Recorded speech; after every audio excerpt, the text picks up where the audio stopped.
I've been thinking about this on and off since about probably 2005, although I have found notes I made at school about talking trains and a possible video series as far back as 2002, and my dissatisfaction with the way the Thomas franchise was being made at the time, I think, was probably the spur for me writing some of the stories to begin with. But it all really started in 2007 when I had a chance to film it with a couple of university friends for a project at my uni.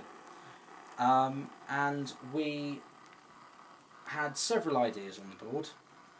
One was about a dog and a bone. It was going to be a stop motion animation. And there was a very expansive project about shipping, which I thought was pants, frankly. And I said, well, you know, I've got these ideas. It's a bit like Thomas, but it's historical. And Jason, who was kind of the group leader at the time, said, okay, well, let's take a look at it. And from there, we got these three engines in the middle. And we made that first pilot. And it just kind of snowballed from there.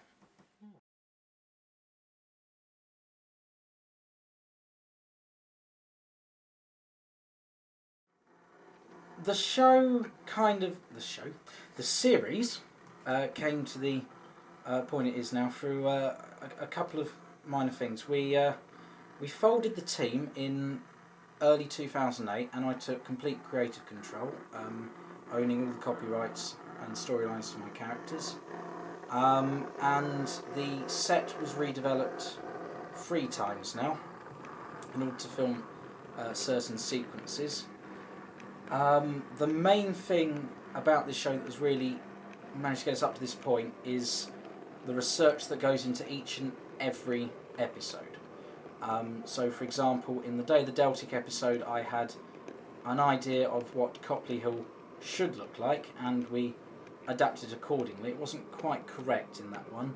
So, for the next episode, which was Great Scott, I went back to the drawing board and I changed the set completely, even going so far as to change the track layout and the carriage works, which was red brick in the Day of the Deltic episodes, but is now, of course, the corrugated iron sidings that you see here, and the actual Copley Hill shed was changed to its correct 5-road instead of a 4-road shed. That was due to space constraints in the previous episode.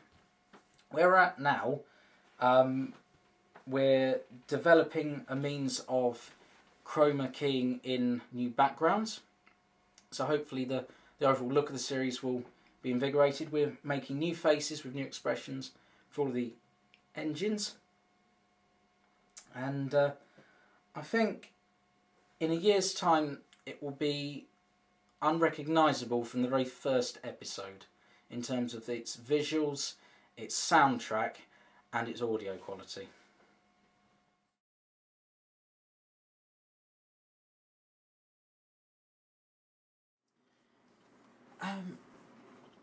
It's a very good question. There is only one answer. My grandfather, an absolute inspirational man, and this particular era in history and this particular region was his passion. We're talking Gresley Pacifics, freight engines, Leeds 1950s, and Copley Hill was one much photographed, and I felt nothing could be more of a dedication to his and my passion for steam locomotives than perhaps setting the series around this era.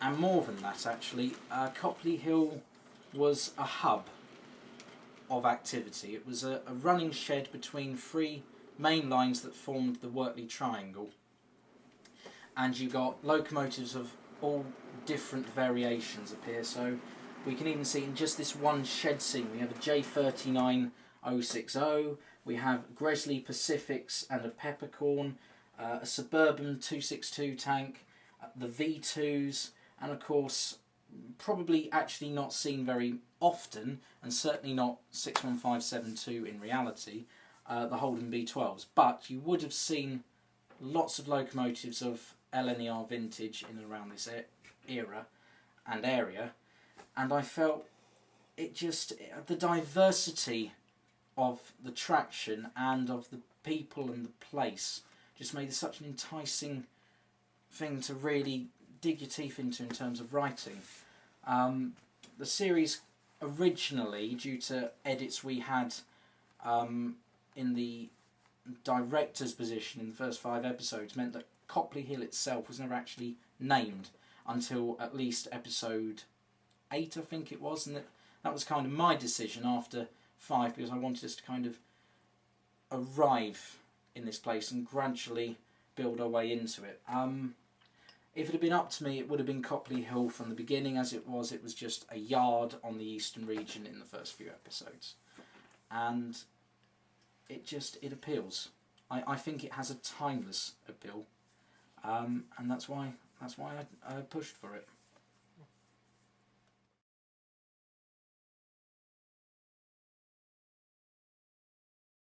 No, they're all my input.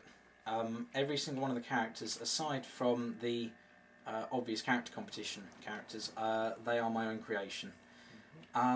Every single one of them is based on an actual locomotive that did exist at some point in time on the eastern region of British Railways. So, from right to left, Herbert is based on the V2 60903, which was based at King's Cross for most of its life, but was seen quite regularly in Leeds and at Copley Hill, being recoaled and watered. Nigel is based on the Suburban V2 class of engine. Stephen, as you will have all probably guessed, is based on the preserved 61572 locomotive. Sir Ralph is Sir Ralph Wedgwood, which was originally Herring Gull. You'd be amazed how many people, myself included, get that wrong and say Gadwall. Gadwall is the one that was blown up in York, and this one is Herring Gull. Scott is Flying Scotsman. Tavish is one of a generic class of J39s, which worked in East Anglia and Scotland. Originally intended to be J37, but I think he actually has worked better as J39s. It's more recognisable, and it was also available off the shelf, as you do. And in and around the yard we can see a few other locos.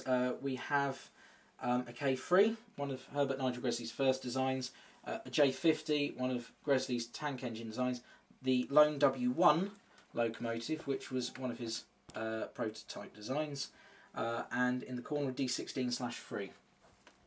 And of course we see a British Railways Class 08 Gronk, who is of course Gronk. And the basic premise of any children's television series is that you have certain characters fulfil a certain role. I forgot about you. And of course we have Alan here as a peppercorn A1. And the characters fulfil a certain role. So you may have a cynic. This one, he's the cynic.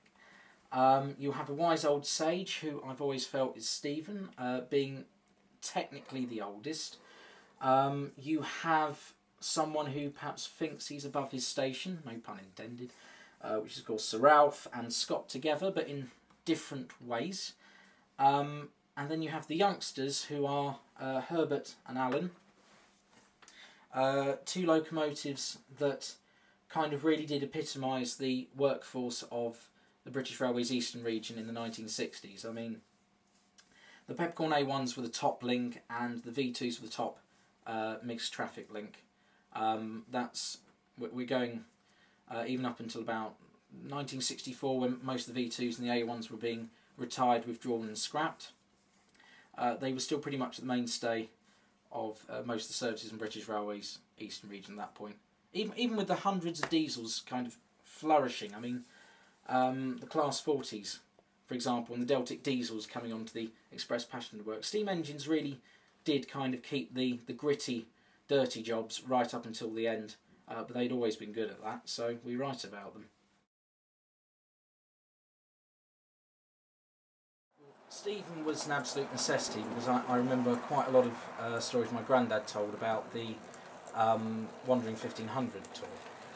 It's only recently I've really started researching into that particular episode in the locomotive's history and been really developing the storyline for the character to follow, because the whole series is historical. It's got to follow history and really push that while also giving us entertainment. You know, it's history, but it's entertainment. The Sir Ralph storyline actually came out of left field because he was originally intended to be a different A4 altogether.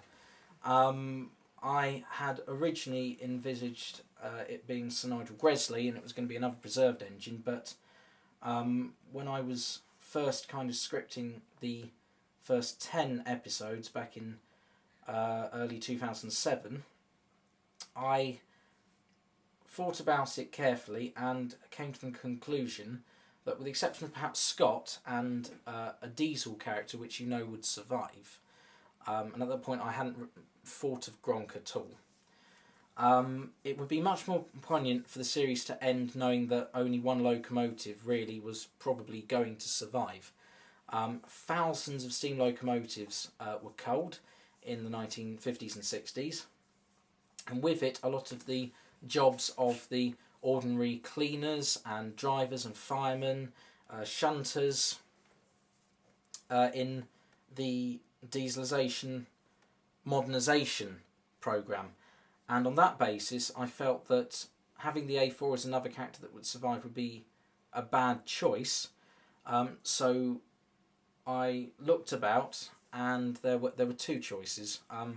He was either going to be Miles Beaver, and the character was going to be called Miles, or it's going to be Sir Ralph Wedgwood. And I'm really glad I went with Sir Ralph Wedgwood, because a couple of months later I realised we could do something more with the character.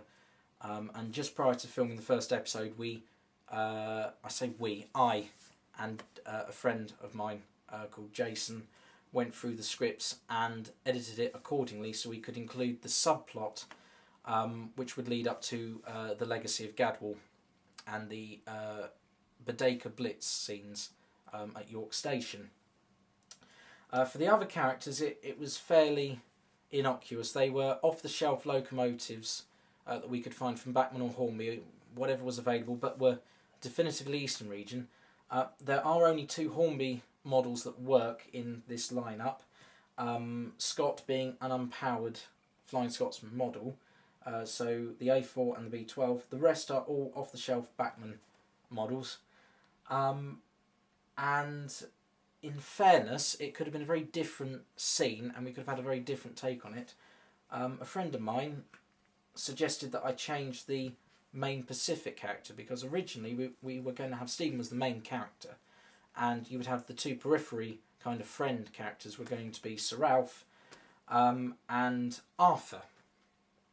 And Arthur was intended to be 60525, which is a Peppercorn A2 Pacific. And this friend came up and said, well, you said you wanted to do the prototype because of the new build Tornado that's coming up to completion. Why not do that? I had a think, and I went back to the books and realised that it would be a much better choice, because W.P. Allen, the doyen of the Class A1, lived at Copley Hill for half its life and spent most of its time in and around Copley Hill because it was on the Leeds Expresses. So from that I decided to pick Allen, and he basically was born out of that. But if it hadn't been for that conversation where, well, you didn't want to have an A2 originally, and you wanted to do prototypes or, you know, an A1, we might not have had Allen. And I think actually that would have been a very poor choice on my part, because the Peppercorn A1 has a very significant place in the history of the East Coast Main Line and in 1950s British history. And certainly in the present day, where you have a brand new Peppercorn A1 Pacific, of which I'm proud covenanter to, thundering up and down British Rails every single week now, and it's such a boon. It really is. It's a site that unfortunately my grandfather didn't live to see, Tornado in Steam, but it's something that whenever I hear it whistle, whether it's the A1 whistle or the A4 whistle, it's so eerie. It's history that was brought back from extinction, and that's special, and that's why I'm glad that decision was made and Alan was part of the trio.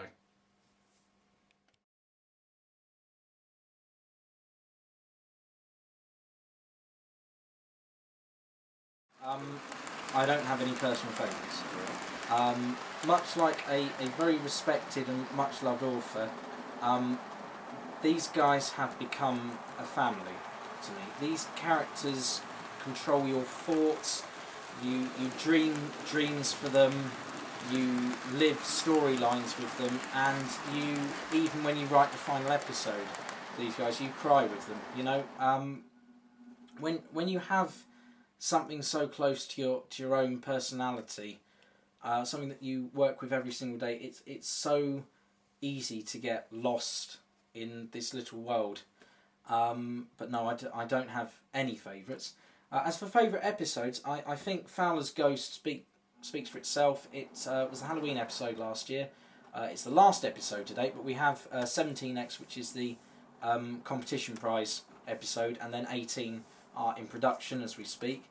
And that's rightly been the favourite because it is, technically speaking, the best in the series. It had the best graphics. I think it personally had the best storyline. It was the most powerful. And it was very different. It was very eerie. The characters all fell into their comfortable roles and were taken out of their comfort zones. I mean, Alan was scared witless by Sir Ralph's whistle. Nigel and Herbert, who aren't grinning here, but inwardly they're grinning, absolutely loved that moment. And the whole idea behind Fowler's Ghost, and you can actually see Fowler here, he's been painted for display. We actually, I set out to film the episode in a particular way. I made two versions of the Fowler's Ghost model. One was a very coarse resin model, which was see-through, and finished off with a little bit of white powder, which is in the Tamiya range. It's their snow weathering effect. And then there was this model, which was painted completely white for close-ups. And when we were filming it, I had the coarse one did most of the see-through shots. So in Fowler's Ghost, you'll see it go down this line that Tavish is on and shoot out of view, and you'll have Thompson here and Gronk's over there and a couple of trucks, and he just comes through the yard and shoots off. That was the see-through resin one. For the close-up shots where you had this alongside Stephen, and it in the mist coming through in the trailer, that was this model painted white, minus the face. And when I'd finished all the ghost shots, I took this model and painted it back to kind of what it would have looked like had it actually been around that time. This model is not actually what Fowler's Ghost looks like. It's a very close approximation in terms of how I had to develop the character. The main problem with Fowler's Ghost, as I'm sure most of you will now be aware, because I've given the links in the video, are that Fowler's Ghost itself was a broad gauge locomotive built for the Great Western Railway, which ran on the Metropolitan line. Well, what is now known as the Metropolitan line. And obviously this all being 00 scale, it would have been very difficult to build a broad gauge set. So I scaled it down to 00, and I used something that was of the same period, and I changed the look of it slightly in adding cab sides and a big lamp on the front to try and make it look really kind of unique and of that period. In retrospect, I would have liked something that looked closer to the model, but with a limited budget and limited time, because I was in my last year of uni, this sufficed. If you want to know what the actual model is, a lot of people have said it on the YouTube video. It is, in fact, Der Adler, which was a Stephenson locomotive built for use in Germany. So in some respects it's still British. When I went to film Fowler's Ghost, I knew that two things had to be true. One, I had to make it look authentic to the time period, but I also knew I didn't have the funds to create from scratch an authentic looking model of Fowler's Ghost. I had tried. I did several tests using resin and some clay sculpted kind of moulds. Didn't come out well. What I did in the end was purchase this model off eBay for £10, which in retrospect is a steal because it's become one of the most popular locos in terms of the series. It's one of the most popular episodes. It's up to, I think it's 65,000 views from end of October last year coming up to now, which, considering that episode 1 is on 165,000 views over 4 years, is pretty damn good going. Long may it continue. It's a great episode. I'm not modest at all. But with the filming of this particular episode, I filmed this model and it was painted white, and I made alterations to it to kind of make it look more like the actual Fowler's Ghost. The actual Fowler's Ghost was a broad gauge locomotive, so in that respect I had to bend history a little bit and not actually state it. Obviously the model is 00. The carriages are repainted versions of the standard Hornby 4-wheel coach, which you can find in so many different liveries. It's been in Midland Railway livery, Great Western Railway livery, it's been Annie and Clarabelle. In my case, I repainted them to kind of reflect the broad gauge coaches of the GWR and the Metropolitan line as it was at the time in the 1860s. The model was modified to look a little bit more like the Ghost, which was a 240 engine. This is a 222. But in terms of the overall look, it's very similar. A tall funnel, it's got a large driving wheel cover, it has a very small cab cutout with windows, a small dome at the front, and the tender is actually fairly identical to that which Fowler's Ghost actually had. A 4-wheel tender, the only difference being, of course, the width of the tender. So in that sort of respect, I bent history a little bit, but I never said it. So you can interpret it how you like. For me, it's a representation. And that's all it could ever be, because, you know, you have a limited budget and limited time, and I was in my last year of uni, and that's how you do it. And we had 2 of these models. And what I'd actually done was create a see-through resin model, which actually only ran on 2 axles instead of 3, so it was missing the centre drivers. And that was used for most of the see-through pass shots. So there's one where he's on Tavish's line and he goes through the yard. He goes past Gronk and you've got Thompson there. And that was the resin one being used. For all of the close-ups, this model, which had been painted white, was used. And once I'd done all of the ghost shots I needed, I went back and I painted this and I built the set for the Metropolitan Railway. And the set for the Metropolitan Railway is really simple. It was 2 running lines, of which I only used 1, and a tunnel. This tunnel. That's it. That's all I used. I literally just plonked it down and I used one of these behind it, and you use a few more and a few more around here, and you can start to see how a little set develops. And there's not much more you need to do. Add a bit of ballast to the track and you're absolutely sorted. The main point of the episode was that I was trying to give an impression of what it could be like.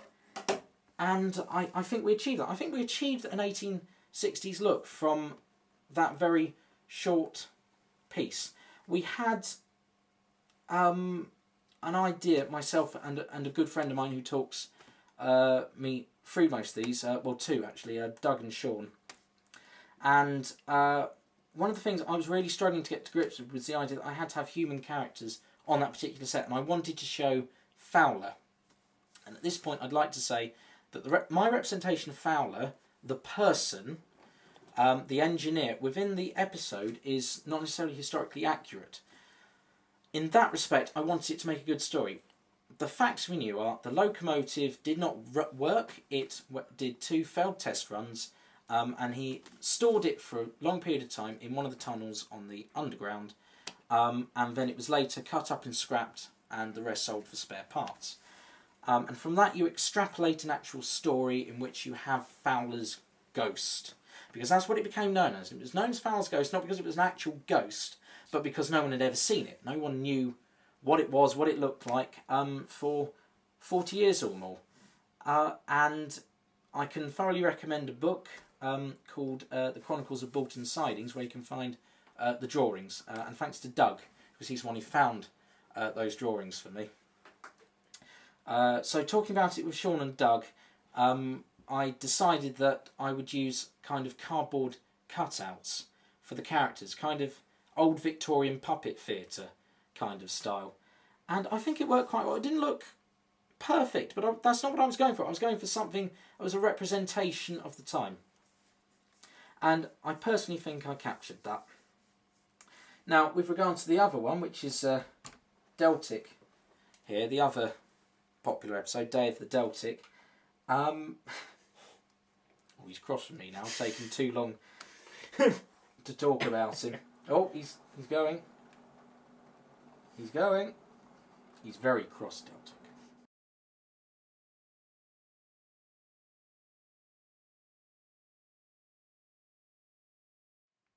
In every series, film, whichever, book, you need a villain of some form. You need a negative force that tries to overcome the positive characters or even neutral characters and stamp their authority on a situation. And many people are very quick to go for, well, the DELTIC or the Diesels. It was DELTIC in my case, but the Diesels are the enemy and they're the bad guys. And actually what I wanted to do was provide a contrast and something very different. So actually there are 2 proper villains in Day of the DELTIC. And one of them is DELTIC, but the other one is not one that many people pick up on. And the other one is a steam engine. And it's the Copley Hill shunter Geoffrey is the other villain. I've always felt the biggest problem with kind of picking out any particular class of steam engine to be a villain is that it's almost kind of a discrimination. You're saying all diesels are bad and all the steam engines are good, and the ways in which that can be interpreted in a politically correct society, or one that strives to be politically correct, I should say, is not great, and it's not something you want kids to take away. What you want is for everyone to know that we're all equal, and from whichever section of society you come from, that villains and heroes will appear. So in this case, I offset the obvious bad guy, which was a dazzling, handsome blue express engine, which is not something you would expect to be a villain, against a humble kind of working class shunter as the other villain, and everyone else, whether it's the diesel who's Gronk or the rest of the steam engines in the shed, they're the good guys. They're the guys who get caught in the firing line of the power struggle between these 2. DELTIC knows, because this is the 1950s, it's 1959 when Day of the DELTIC happens. He knows that the end of steam is coming. He's a prototype of a new type of engine using a different fuel source, and he's aware that these guys' days are numbered. Only one other engine really understands that, and that's Stephen. And the reason Stephen understands that is because in 1959 he became pretty much the last Holden B12 in existence, still running, and in 1960 he was withdrawn. The real locomotive rather was withdrawn, 61572, and there's a beautiful story behind that locomotive which we will cover in the series later on, towards the end. But it's that level of understanding that these guys' days are numbered, and you have a DELTIC diesel who knows that he is the first of many and he's going to be the front line. He's not, because of what we know of the prototype DELTIC. It suffered a massive engine failure and was taken out of service for preservation. So he was actually one of the first to go, which is the irony of the whole thing. But you get Jeffrey doesn't want to believe that times are changing, and that is the whole story behind Day of the DELTIC. Times are changing, people are changing, people are losing their jobs, locomotives are disappearing. You have in 1959 a changing society. We've already had things like the Clean Air Act is coming into full force, and that's how we're getting things like dieselisation and less steam locomotives, and you have less engines in steam, and you have all sorts of things flying around trying to make this kind of a cleaner environment for people who work on the railways, and more efficient, and that was kind of what they were pushing. And here we have the epitome of it, a bright blue diesel with Buck Rogers stripes going down one side. You can thank Jeremy Clarkson for that comment. That kind of really does epitomise the future, and he knows it, and that's why I chose the DELTIC, because not only was it a symbol of the East Coast Main Line, and the DELTICs would be for the next 30 years, but because he provides such a stark contrast to these guys. They're dirty, they're ridden with coal and rust and soot and grime and oil, and you see Gronk, which is a new type of diesel shunter, and you understand that these guys' days are ending, but some don't want to accept it. And right at the end of the day of the DELTIC, Stephen is the only engine who really gets it. He's the central character and he gets it. DELTIC will return in a future episode. I'm not going to say whether he's going to be a villain again, or whether he's going to be a hero or an anti-hero or whatever, but he will appear again. But the roles are changing, and there's going to be less of these guys on set. There's going to be less different characters on set, because as we get towards the magic number of 1964, most of these engines start to disappear, the engine classes. Flying Scotsman, the biggest example, the A3 Pacific, all but one would be extinct by 1968. The A4 Pacifics would have 6 survive, 2 overseas and 4 here. The V2s would have just the class Doyen. There are no Gresley V3s, these little suburban tank engines of which Nigel's a proud member. There are no peppercorn A1s. Despite attempts to save one peppercorn A1, in fact, I think it was 3 or 4 were looked at. Certainly, St Mungo was looked at by the Drury family, but they couldn't get that, so they got Blue Peter. And W.P. Allen might, if they had been aware, been saved by the Allen family, but it was not to be. So they were gone, and the J39s survived in a very bizarre form up until about 1967, where you had one used as a stationary boiler, and that's actually the number that Tavish is. And there's a story behind that, and we'll see that in the final few episodes. But the thing is, history shows that you move from one form of traction to another, or one form of car engine to another. We're in a transition period now. We're in 2010, and we have cars on the road which are hybrid or electric, alongside the evil, dirty gas guzzlers. So it's not too far different. We're in a similar transition period. We just don't know it. And for me, Day of the DELTIC was important because it showed the real history kind of starting to really peek through. Up until that point, they've all been asides to history, but now it really was starting to pull through.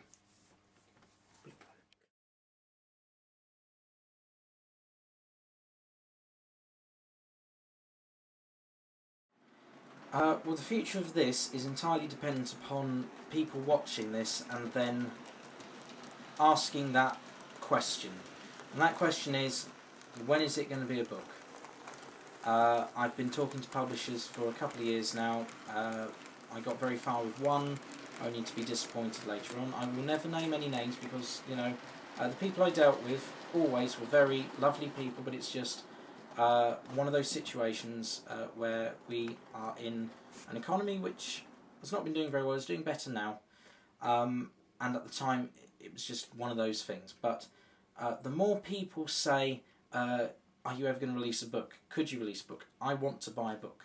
The more people say that on YouTube or on the website or on the Sodor Island fan site where they host my mini site, you know, the more people say that, the more I can present to a publisher, hey, you know, I've got a built-in audience of X amount, these are the amount of books I could sell, and people will want to buy them. And for me, the ultimate aim is to put these in book form, not because I want to make money, which, you know, everyone wants to make money, but the reason I want to make money is so I can keep doing this.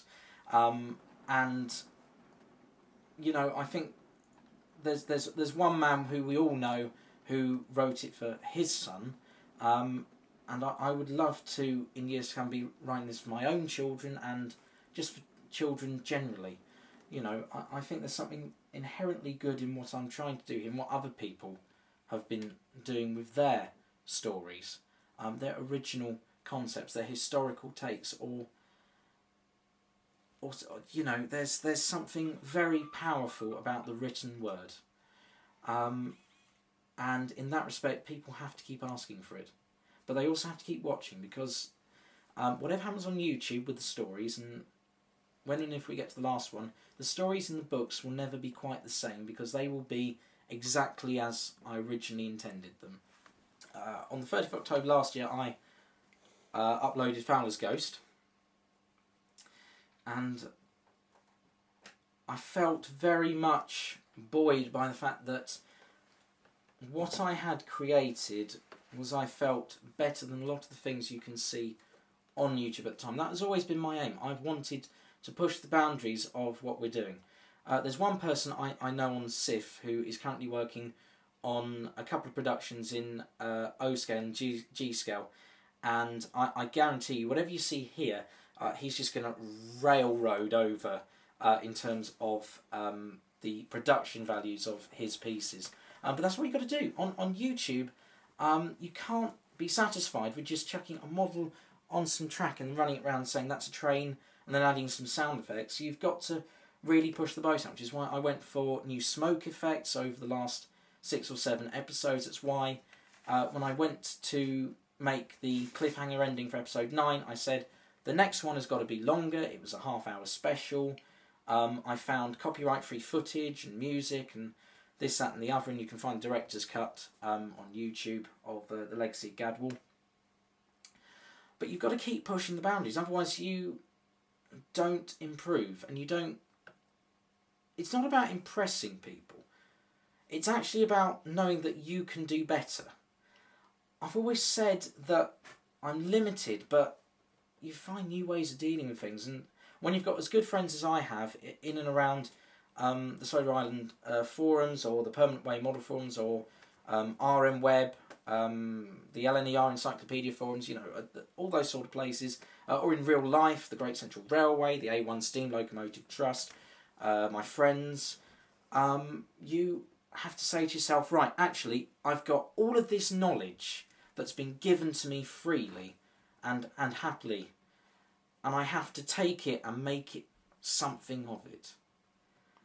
And I think I can, and I think I can do more with it. Once the end of the LNER is over, I'm going to go back to the drawing board and think about what I'm going to do. And if I do another The British Railway series, it won't be this region. Some characters may reappear, I'm not promising. I'd want to do something different. It would be away from that. I'd want to do different stories. I'd want to have a different take on it. And I want to use different models. I think I'd want to go up one more. So we're still going to be using static faces, but they're going to be static faces with different expressions.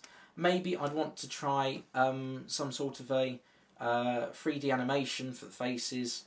Or even, it has been suggested to me, go into full animated films completely. And to that I'd retort, it would never seem quite as real. There's something really wonderful about working in models that limits you to what you can do, but also keeps your feet really on the ground, because it's meant to look real.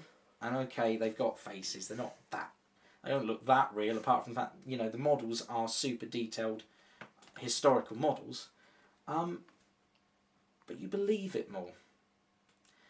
And if you believe that these characters kind of pop out of the screen at you and they have personalities and they think and feel and emote and move, then I'm doing something right.